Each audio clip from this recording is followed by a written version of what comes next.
दोस्तों आज हम जानते हैं कि सूर्य की उत्पत्ति कैसे हुई। सूर्य एक विशाल आणविक बादल के हिस्से के ढहने से करीब 4.57 अरब वर्ष पूर्व गठित हुआ है, जो अधिकांशतः हाइड्रोजन और हीलियम का बना है और शायद इन्हीं ने कई अन्य तारों को बनाया है। यह आयु तारकीय विकास के कंप्यूटर मॉडलों के प्रयोग और न्यूक्लियो कॉस्मोक्रोनोलॉजी के माध्यम से आकलित हुई है। परिणाम प्राचीनतम सौरमंडल सामग्री की रेडियोमीट्रिक तिथि के अनुरूप है, 4.567 अरब वर्ष। प्राचीन उल्कापातों के अध्ययन अल्पजीवी आइसोटोपों के स्थिर नाभिक के निशान दिखाते हैं, जैसे कि लौह 60 जो केवल विस्फोटित अल्पजीवी तारों में निर्मित होता है। यह इंगित करता है कि वह स्थान जहां पर सूर्य बना है के नजदीक एक या एक से ज्यादा सुपरनोवा अवश्य पाए जाने चाहिए। किसी नजदीकी सुपरनोवा से निकली आघात तरंग ने आणविक बादल के भीतर की गैसों को संपीड़ित कर सूर्य के निर्माण को शुरू किया होगा तथा कुछ क्षेत्र अपने स्वयं के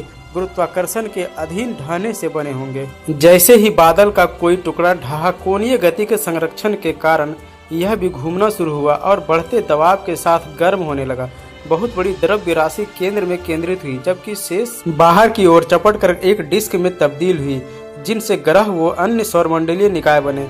बादल के कोर के भीतर गुरुत्व व दाब से अत्यधिक ऊष्मा उत्पन्न की, वैसे ही डिस्क के आसपास से और अधिक गैस जुड़ती गई, अंततः नाभिकीय संलयन को सक्रिय किया। इस प्रकार सूर्य का जन्म हुआ।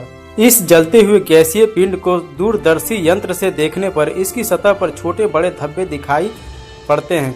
इन्हें सौर कलंक कहा जाता है। ये कलंक अपने स्थान से सरकते हुए दिखाई पड़ते हैं। इससे वैज्ञानिकों ने निष्कर्ष निकाला कि सूर्य पूरब से पश्चिम की ओर 27 दिनों में अपने अक्ष पर एक परिक्रमा करता है। जिस प्रकार सूर्य और अन्य ग्रह सूर्य की परिक्रमा करते हैं, उसी प्रकार सूरज भी आकाश गंगा के केंद्र की परिक्रमा करता है। इसको परिक्रमा करने में 22 से 25 करोड़ वर्ष लगते हैं। इसे एक निहारिका वर्ष भी कहते हैं। इसके परिक्रमा करने की गति 251 किलोमीटर प्रति सेकंड है। सूर्य की उत्पादित ऊर्जा का मात्र 0.8% CNO चक्र में आता है। सूर्य में कोर अकेला ऐसा क्षेत्र है जो संलयन के माध्यम से तापीय ऊर्जा की एक बड़ी राशि का उत्पादन करता है। 99% शक्ति सूर्य की त्रिज्या के 24% के भीतर उत्पन्न हुई है तथा त्रिज्या के 30% द्वारा संलयन लगभग पूरी तरह से बंद कर दिया गया। इस तारे का शेष ऊर्जा द्वारा तप्त हुआ है, जो कोर से लेकर संवहनी परतों के ठीक बाहर तक विकिरण द्वारा बाहर की ओर स्थानांतरित हुई है।